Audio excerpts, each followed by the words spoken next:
Mais que se passe-t-il à Manchester United?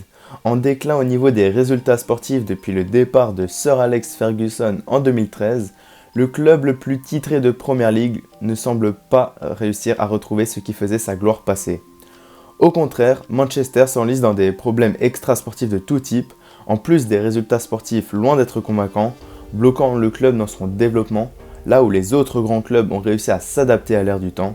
Le club du nord de l'Angleterre accumule les dettes, les transferts mirobolants pour des joueurs qui n'en valent pas du tout le prix, les entraîneurs avec une valse digne des plus grands danseurs de ce monde, ce qui ne permet pas de créer une équipe compétitive et d'évoluer dans un contexte sain, ce qui permettrait au club de pouvoir prétendre à retrouver la gloire.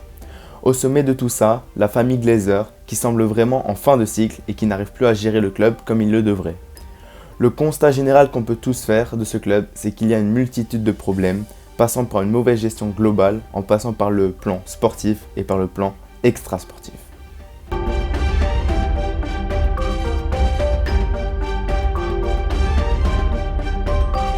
Pour commencer, parlons sur le plan sportif de l'effectif de Manchester United cette saison.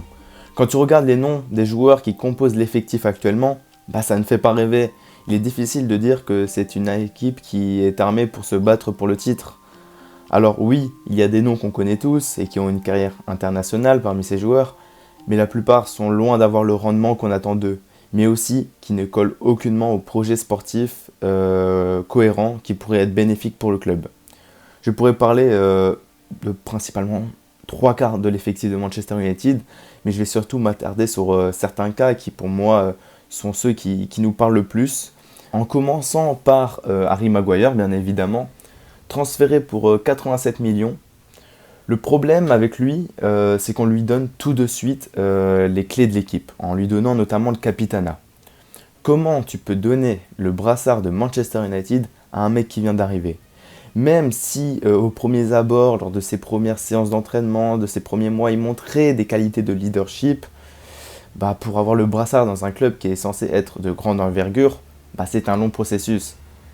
Qui plus est, ses performances par la suite étaient très loin d'être convaincantes et rassurantes dans un poste où tu dois avoir un niveau d'exigence irréprochable.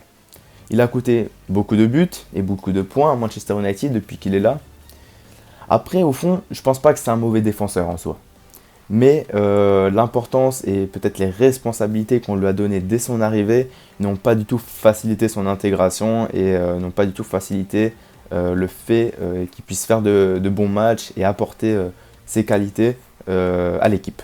Et malheureusement, en fait, quand on parle des problèmes qu'a Manchester, c'est un des noms qui revient le plus souvent. Et malheureusement, à juste titre. À juste titre. En deuxième, j'aimerais évoquer le cas Marcus Rashford, l'enfant de Manchester. Lui qui alterne entre la bonne saison à plus de 20 buts et passes décisives et la saison où il ne semble être que l'ombre de lui-même. Il était, et surtout il est censé être celui qui porte l'équipe d'un point de vue offensif, mais à 26 ans, il n'a toujours pas réussi à exploiter son plein potentiel qu'on disait de lui à ses débuts. Et j'ai l'impression que le train commence peu à peu à passer. Je commence de plus en plus à penser que ce n'était qu'un joueur de foot professionnel de haut niveau, banal plus ou moins, avec certes des qualités, mais pas forcément destiné à être une superstar. Le problème chez lui doit sûrement venir au niveau mental, et j'espère pour lui qu'il arrivera à trouver ce déclic qui lui permettra d'enchaîner plusieurs saisons à plus de 20 buts, d'être vraiment décisif, et au final de devenir le joueur qu'on pensait de lui qu'il allait devenir. Après, voilà, on sait qu'à ce niveau-là, le mental, ça joue beaucoup, et si tu n'y arrives pas, tu ne peux pas prétendre à jouer pour un club comme Manchester, à prétendre à vouloir gagner des trophées, tout court. Donc, pour moi, il illustre bien, on va dire, l'inconstance de Manchester. Une fois une saison, Manchester va réussir à se battre, entre guillemets, pour le titre, ou au moins vraiment être serein pour se qualifier pour la Ligue des Champions. Généralement, cette saison-là, Marcus Rashford réalise une très grosse saison, que ce soit sur le plan collectif ou individuel.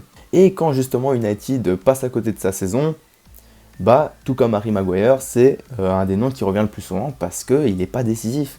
Il n'arrive plus à marquer, crise de confiance, plus aucune différence faite sur le terrain. ça devient très compliqué. Donc j'espère pour lui qu'il arrivera à trouver ce déclic et que voilà, ça permettra à Manchester de retrouver les sommets. Mais à l'heure actuelle, je ne pense pas que ce joueur puisse apporter... Enfin, c'est synonyme des mots de United. Ensuite, évoquons le cas Anthony Martial, sur qui le club avait misé beaucoup d'argent pour finalement pas grand-chose. Quelques coups d'éclat de temps en temps, et encore, je trouve que ça devient de plus en plus rare. Devenu plus un joueur de rotation d'ailleurs actuellement, un joueur qui est là plus pour la profondeur au niveau du poste d'attaquant, de la profondeur de banc, que pour vraiment prétendre à une place de titulaire dans le 11 de Erik ten Hag.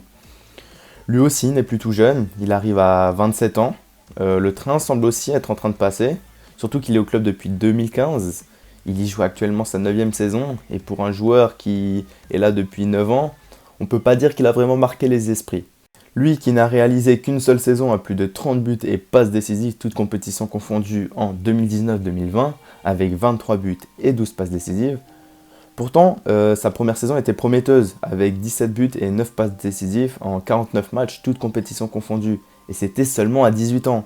Donc à ce moment-là, on peut se dire que United a vraiment trouvé son attaquant. Mais malheureusement, il n'a jamais vraiment su répondre aux exigences de la Première Ligue, du championnat anglais, de Manchester United. Et puis voilà quoi. J'aimerais également parler de la gestion du poste de gardien cet été. Je ne comprends absolument pas pourquoi le club n'a pas prolongé David De Gea, qui était une valeur sûre dans les cages. Même si cela lui arrivait de faire quelques boulettes, l'erreur est humaine. Mais de manière générale, on était quand même sur un très bon gardien, au club depuis assez longtemps, un des rares qui honorait malgré tout encore les valeurs du club. Alors ok, Onana est un bon gardien, c'est vrai. Plus jeune, qui plus est, donc on peut y envisager plus sur du long terme qu'avec David De Gea. Mais quand tu regardes le début de saison de Onana, ça ne joue pas en sa faveur. Je suis ok pour qu'on lui laisse du temps. Moi, je suis pour donner du temps à un projet, à un joueur, etc. Parce que ça ne se fait pas comme ça du jour au lendemain. Mais voilà, je pense que United a réussi à se mettre dans la merde, clairement, à un poste qui était sûrement le plus stable de l'effectif. Et pour moi, il fallait surtout renforcer les 3 autres secteurs, avec un défenseur central solide de classe mondiale, un milieu de terrain de même standing, et surtout des ailiers. Parce que tu vas pas me dire que Anthony c'est un bon joueur. Déjà, j'ai du mal avec son affaire extra-sportive, mais ça, j'y reviendrai un peu plus tard. Mais il fait aucune différence sur le terrain. Il a une qualité de passe et de finition atroce. Il va te marquer un but tous les 15-20 matchs, mais c'est tout. Surtout, en plus, il fait des gestes inutiles. Donc déjà, si tu as une qualité de dribble au-dessus de la moyenne, essaie de l'utiliser à bon escient. Ne fais pas des roulettes bizarres, là, qui ne servent à rien, qui n'apportent rien au jeu. Je veux dire, tu es là pour faire le spectacle, mais l'équipe est là pour gagner. Il est là pour gagner des matchs, pour prendre des points. Je veux dire, on n'est pas dans FIFA Street ici. Le constat en fait qu'on peut faire dans cette équipe, c'est très clair. C'est qu'il y a de bons joueurs, mais pas des joueurs qui semblent conditionnés pour gagner des titres et se battre tous les ans pour atteindre cet objectif. Alors oui, il y a des joueurs comme Varane ou Casemiro qui ont tout gagné avec le Real, mais ça reste trop faible.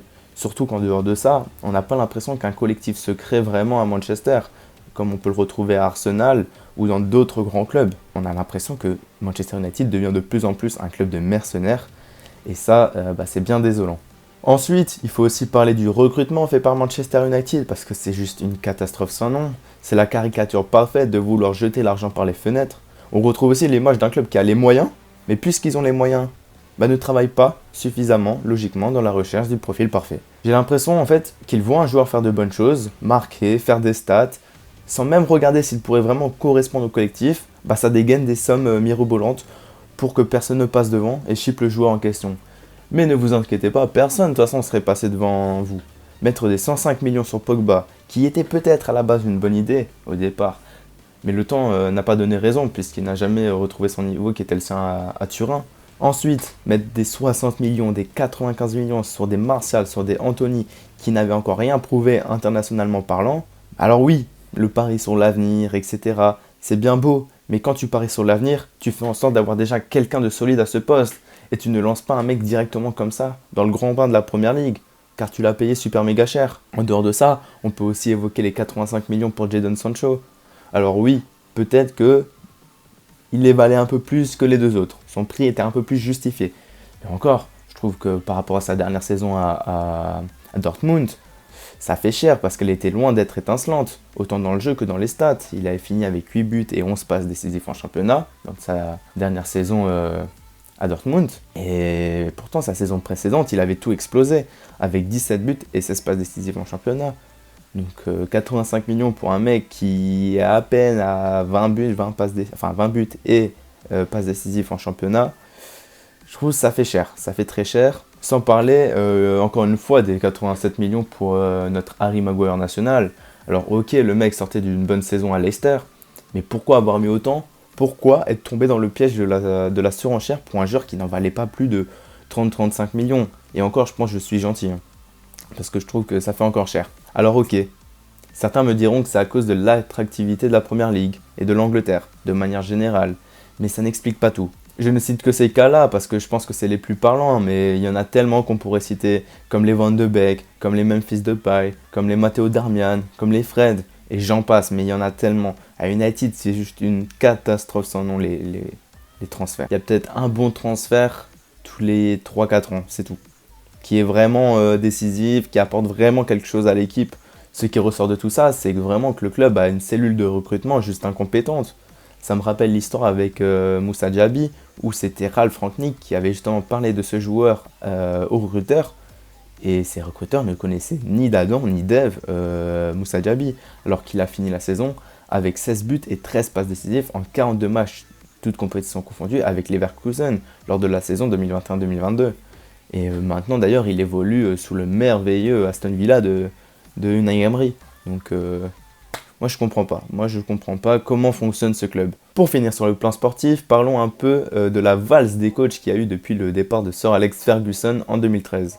On ne note pas moins de 7 coachs en l'espace de 10 ans, 7 entraîneurs en 10 ans en comptant ceux qui étaient là pour faire l'intérim. Donc en les citant chronologiquement, on retrouve des David Moyes entre juillet 2013 et avril 2014, Ryan Giggs en intérim entre avril 2014 et juillet de la même année, Louis van Gaal entre juillet 2014 et mai 2016, José Mourinho entre mai 2016 et décembre 2018, Ole Gunnar Solskjaer entre décembre 2018 et novembre 2021.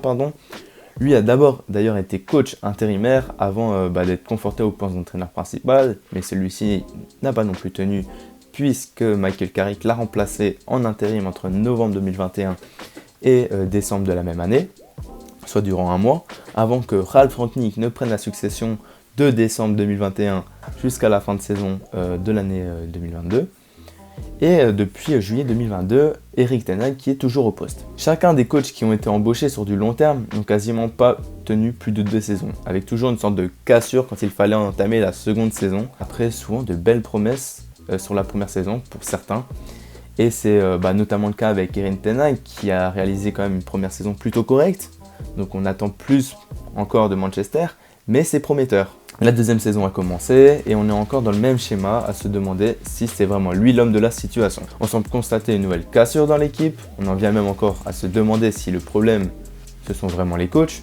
Pour moi, clairement non. Pour moi, c'est juste le choix le plus facile de virer le coach quand il faut un coupable. Pour revenir à quand même Erik ten Hag, on n'arrive toujours pas vraiment à discerner le style de jeu que veut mettre en place Erik ten Hag.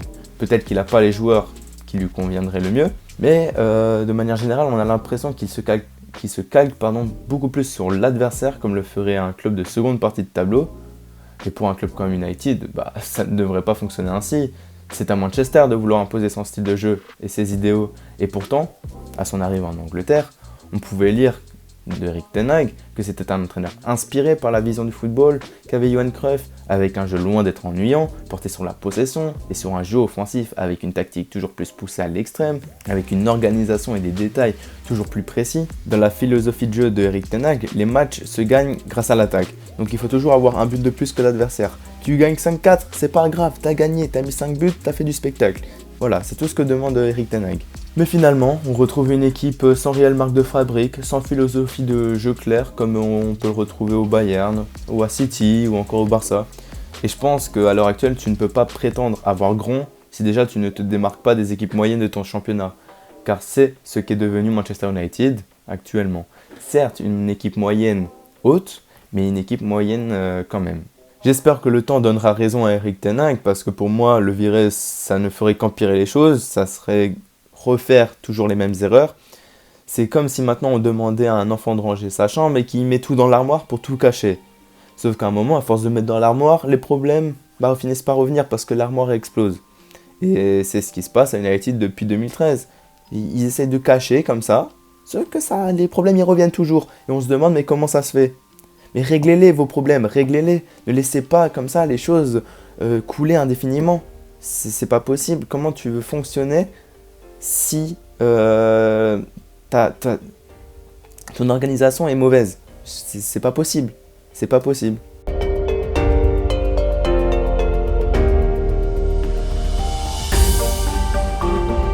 Il est temps maintenant d'évoquer le plan extra-sportif en commençant par les dettes accumulées par le club. Ces dernières ne font qu'empirer d'année en année. Je me demande toujours comment c'est possible qu'un club comme Manchester United ait des finances aussi pernicieuses. Mais ce n'est pas étonnant. En dehors des indemnités transferts mirobolantes et des salaires colossaux, les résultats sportifs n'aident pas à garder le navire à flot. Justement, il y a une certaine concordance entre les résultats sportifs et le fait que le club continue à accumuler les dettes. Les résultats sportifs étant en déclin depuis le départ de Sir Alex, forcément il y a moins d'argent qui rentre dans les caisses, que ce soit au niveau des revenus de la Première Ligue, des droits TV, bien que l'Angleterre ne soit pas à plaindre, des parcours européens qui se terminent plus que prématurément chaque année, ou presque, mais c'est surtout au niveau des sponsors également que ça se joue, qui ne veulent plus forcément donner autant d'argent qu'ils étaient prêts à en donner quand le club fonctionnait plus que bien.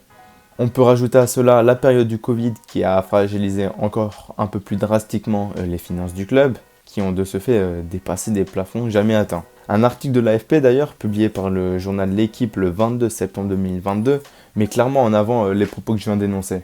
Avec une dette s'élevant à 590 millions d'euros, soit 514 millions de livres à l'époque, sur la saison 2021-2022, en plus d'être une somme plus qu'indécente, on apprend que cette somme a augmenté de 22% par rapport à la saison précédente. Je ne sais pas si on se rend vraiment compte de ce que représentent ces 22%, mais on est sur pas moins de 109 millions d'euros de dettes en plus en l'espace d'un an. Mais ça, c'est rien. C'est rien comparé à l'évolution qu'il y a justement eu entre cette saison 2021-2022 et la saison actuelle, soit en un an et demi. À l'heure d'aujourd'hui, la dette du club s'élèverait à pas moins de 1,1 milliard d'euros, selon certains médias anglais, soit une augmentation de plus de 50% par rapport au dernier rapport. C'est juste indécent. En cause d'ailleurs, plusieurs emprunts, des transferts impayés et d'autres frais qui s'ajoutent, qui soi-disant sont moins importants, mais qui ont quand même leur part dans cette dette, quoi. On s'étonne quelque part que le club ne parvienne pas à redorer son blason, mais comment tu veux fonctionner de manière cohérente quand tes finances sont aussi désastreuses? Il y a juste quelque chose qui ne va pas. Tu peux rajouter à cela que la capitalisation boursière du club a perdu plus de 650 millions en l'espace d'une journée le 6 septembre dernier, à la suite des mauvais résultats. Il n'y a vraiment rien qui va dans le bon sens à Manchester United. Mais bon, j'ai envie de dire, c'est loin d'être le fruit du hasard et de la malchance. Si Manchester United fonctionne à l'envers, c'est en grande partie dû à la mauvaise gestion du club de la part de la famille Glazer, qui a acquéri le club au fur et à mesure des années en débutant par 6% des parts en 2000 et finissant d'acquérir le club durant l'année 2005. D'abord d'ailleurs sous la responsabilité de Malcolm Glazer, homme d'affaires américain, qui a ensuite cédé ses parts à ses 6 enfants lors de son décès en 2014. D'ailleurs à l'époque ce rachat par la famille Glazer a fortement déplu aux supporters puisque ces derniers ont eu l'impression qu'on leur retirait le club, que le club ne serait plus jamais le même, qu'ils y perdaient plus qu'ils allaient y gagner. Et force est de constater qu'ils n'avaient pas tout à fait tort. Parce que la famille Glazer ont géré le club comme un business et non comme un club de foot, ce qui n'est pas du tout le bon plan à suivre, faisant passer l'argent avant le sportif, et à l'heure d'aujourd'hui, ils paient les pots cassés, tout simplement. Ce qui les a d'ailleurs un peu poussés à mettre le club en vente au niveau de novembre 2022, il me semble. Mais là aussi, le business l'emporte encore une fois sur la réalité des choses, puisque il demande pas moins de il demande entre 7 et 10 milliards de livres pour céder le club à de potentiels acheteurs. Parmi ces potentiels acheteurs d'ailleurs, on parle de Jim Ratcliffe, PDG du groupe Ineos qui détient déjà l'OGC Nice, mais on parle également du Tchèque qatari Jasim Altani. qui serait prêt lui à acquérir le club à 100%. Mais problème, les Glazers demandent beaucoup trop pour un club qui a peut-être l'histoire, qui a peut-être le palmarès, mais qui ne brille plus sur n'importe quelle scène depuis de nombreuses années. Jim Ratcliffe, lui, aimerait de son côté acquérir qu'à moitié le club et laisser 20% à la famille Glazer, tandis, comme je l'ai dit, que le Tchèque voudrait prendre 100% des parts. Et il a d'ailleurs fait une offre. Il a fait une offre à hauteur de 5 milliards de livres qui a été refusée l'été dernier par la famille Glazer. Et du coup, à l'heure actuelle, le club est toujours à vendre. Le club est toujours à vendre et évidemment, les résultats du club ne facilitent pas sa vente. Les deux potentiels acheteurs que j'ai cités semblent toujours être sur le coup, mais semblent plus attendre le bon moment pour faire céder la famille Glazer. On parle d'ailleurs ces derniers jours d'une potentielle acquisition du club de la part de Jim Ratcliffe à hauteur de 25%, ce qui a déjà d'ailleurs poussé le PDG Richard Arnold dehors. Les choses semblent enfin commencer à bouger, mais difficile de vouloir prétendre au sommet quand l'environnement dans lequel évoluent les joueurs, le staff et même les supporters est si mauvais et néfaste à quelconque gloire. J'espère juste une chose, que le club soit vendu au plus vite, de toute façon il faut du changement, et j'espère que les futurs nouveaux propriétaires mettront un gros coup de pied dans cette fourmilière et qu'ils redémarreront sur des bases beaucoup plus saines, tout simplement, en mettant en place un projet cohérent avec une stabilité à tous les niveaux, et surtout qu'ils laisseront le temps pour que le projet se mette en place, parce que tu peux pas espérer gagner un titre, Ligue des Champions, tout ce que tu veux en l'espace de 2-3 ans. Il faut au minimum, pour moi, entre 5 et 10 ans. Entre 5 et 10 ans pour vraiment créer quelque chose de cohérent. Je finirai en évoquant sur le plan extra-sportif les problèmes liés aux joueurs cette fois-ci, mais en débutant tout d'abord par à ce qui s'apparente plus à des problèmes de comportement, en évoquant d'abord le cas Cristiano Ronaldo. Donc on parle d'un joueur qui a marqué sportivement la dernière décennie, une personne qui a fait partie des plus grands joueurs de ce monde avec une influence considérable.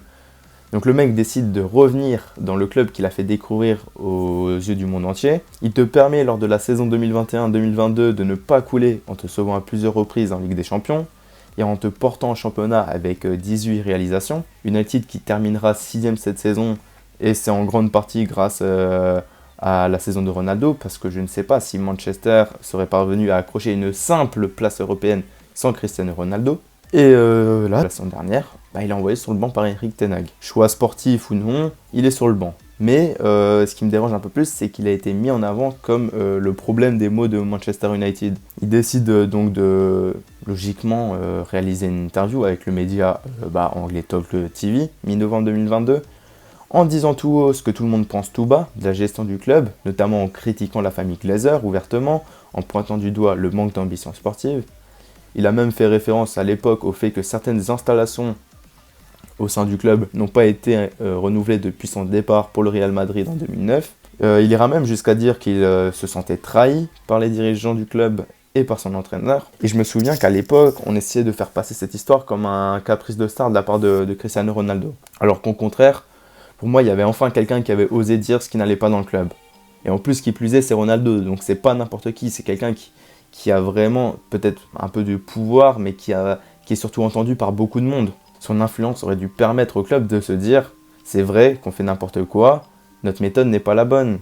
Mais non, ils ont préféré rentrer dans un duel d'ego, le club a fait passer Ronaldo comme le responsable, comme si c'était lui le problème à Manchester United, lui le problème des mauvais résultats, alors que pas du tout. Encore une fois, comment veux-tu pouvoir prétendre à quelconque gloire et trophée avec ce genre de comportement? C'est juste pas possible. Et attention, je ne vais pas défendre Ronaldo à 100%. Il a aussi sa part de responsabilité dans ce clash. Mais pour moi, s'il allait réaliser cette interview, c'est qu'il n'avait à mon avis aucun retour en interne. Alors que franchement, Ronaldo, je pense que même si c'est un joueur et que les joueurs n'ont peut-être pas vraiment leur mot à dire, tu l'écoutes quand même. C'est Ronaldo, quoi. Je veux dire, il mérite un peu de respect sur son nom quand même.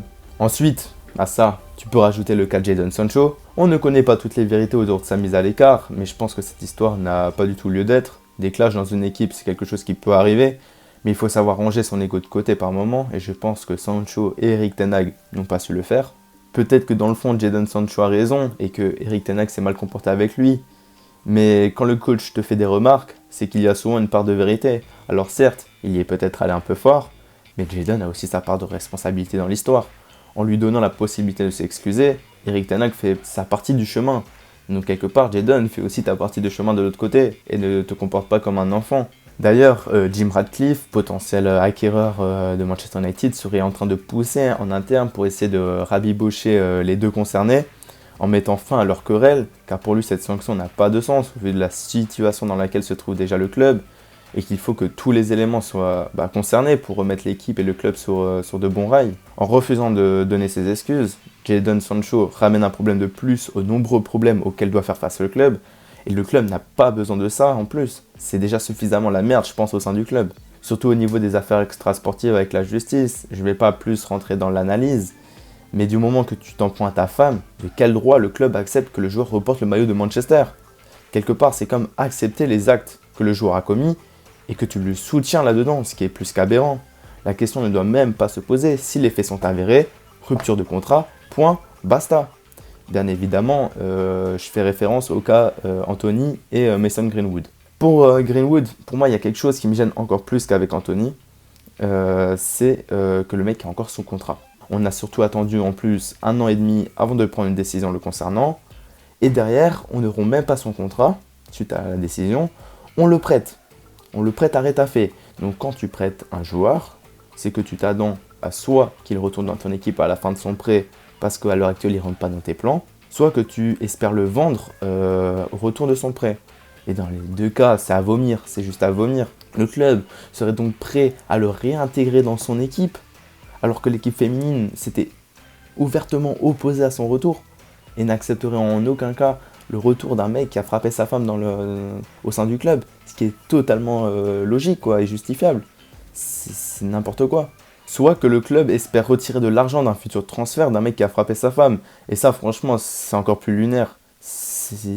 Dans quel monde on vit? Moi ça me dépasse, c'est des choses qui me dépassent complètement, je ne comprends pas comment ces cas ont été gérés en interne. Pour moi, ils ont été super mal gérés. Et je finirai en citant justement les mots d'Igor Tudor à Pablo Longoria lors de son départ de Marseille et qui collent pour moi parfaitement bien à la situation dans laquelle se trouve Manchester United. Ces mots sont les suivants: c'est un très grand club, mais ces situations le rendent trop petit.